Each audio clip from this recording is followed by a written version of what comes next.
Bismillahirrahmanirrahim. Assalamualaikum warahmatullahi wabarakatuh. Kami kelompok 3 hari ini akan menjelaskan materi tentang landasan pada pembelajaran tematik. Landasannya yaitu adalah landasan filosofis, landasan psikologis, dan landasan yuridis.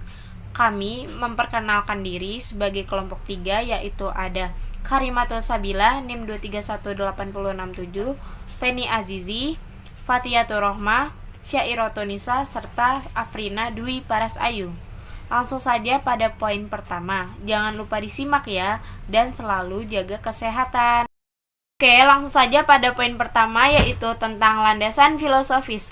Landasan filosofis merupakan proses pembelajaran tematik berdasarkan pada filsafat pendidikan progresisme, filsafat pendidikan konstruktivisme, dan filsafat pendidikan humanistik.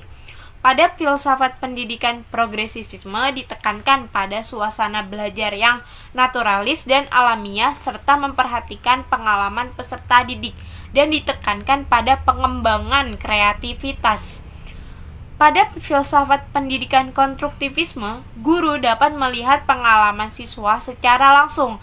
Jadi, pada saat guru menjelaskan teori, siswa tidak hanya menangkap teori saja, tapi siswa tersebut dapat mempraktekkan teori yang sudah dijelaskan pada guru tersebut. Selanjutnya yaitu pada filsafat pendidikan humanistik. Pada filsafat pendidikan humanistik yaitu bisa dilihat guru dapat menggali potensi ataupun kreativitas siswa agar dapat menyalurkan bakat dan ide pikirannya.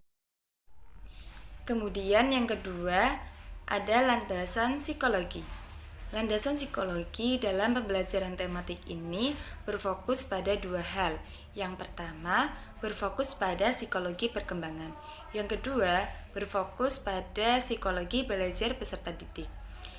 Nah, yang pertama, psikologi perkembangan.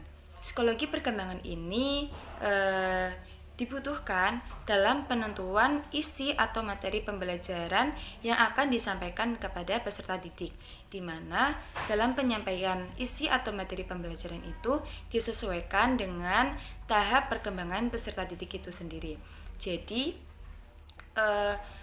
psikologi perkembangan ini bertujuan untuk mengetahui dan memahami sejauh mana pemahaman peserta didik terhadap materi tersebut dalam mencakup berbagai aspek, baik itu aspek pengetahuan, aspek potensi, kelebihan, dan lain sebagainya.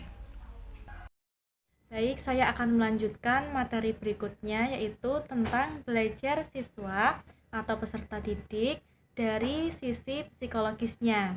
Nah, yang pertama yaitu memiliki sifat kognitif tidak diperoleh secara pasif, tetapi peserta didik secara aktif mengkonstruksi struktur kognitifnya. Nah, kemudian yang kedua yaitu belajar mempertimbangkan seoptimal mungkin proses keterlibatan peserta didik. Yang ketiga, pengetahuan suatu dikonstruksi secara personal.